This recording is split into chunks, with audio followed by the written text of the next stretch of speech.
بسم اللہ الرحمن الرحیم۔ السلام علیکم ورحمۃ اللہ وبرکاتہ۔ قرآنی معلومات سندھی چینل میں آپ کو خوش آمدید کہتا ہوں۔ آج میں آپ کو ایک حدیث سکھاؤں گا اور اس کا ترجمہ بتاؤں گا۔ آخر میں آپ کو ایک درود شریف کی فضیلت بتاؤں گا۔ حضرت سیدنا عبداللہ بن مسعود رضی اللہ تعالیٰ عنہ سے مروی ہے کہ اللہ عز و جل کے محبوب صلی اللہ تعالیٰ علیہ وآلہ وسلم کا فرمان تقرب نشانہ ہے: اول الناس بی یوم القیامت اکثرهم علی الصلاۃ۔ یاد کرنے کی کوشش کیجئے۔ اول الناس بی یوم القیامت اکثرهم علی الصلاۃ۔ اول الناس بی یوم القیامت اکثرهم علی الصلاۃ۔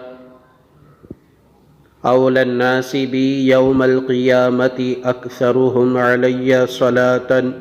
وقف میں پڑھیں گے صلاۃ۔ اول الناس بی یوم القیامت اکثرهم علی صلاۃ، یعنی بروز قیامت لوگوں میں میرے قریب تر وہ ہوگا جس نے دنیا میں مجھ پر زیادہ درود پاک پڑھے ہوں گے۔ ترجمہ بھی یاد کیجئے، یعنی بروز قیامت لوگوں میں میرے قریب تر وہ ہوگا جس نے دنیا میں مجھ پر زیادہ درود پاک پڑھے ہوں گے۔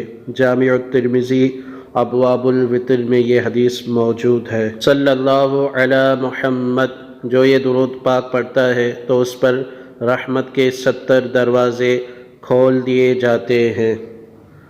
صلی اللہ علی محمد، صلی اللہ علی محمد، صلی اللہ علی محمد۔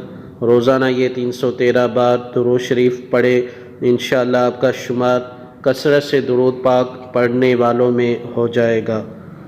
آپ کو یہ ویڈیو کیسی لگی؟ ویڈیو کے بارے میں کمنٹ میں بتائیے گا۔ چینل پر نئے ہیں تو چینل سبسکرائب کیجئے۔ دیکھتے رہیے قرآنی معلومات چینل۔ Thanks for watching. اللہ حافظ۔ شکریہ۔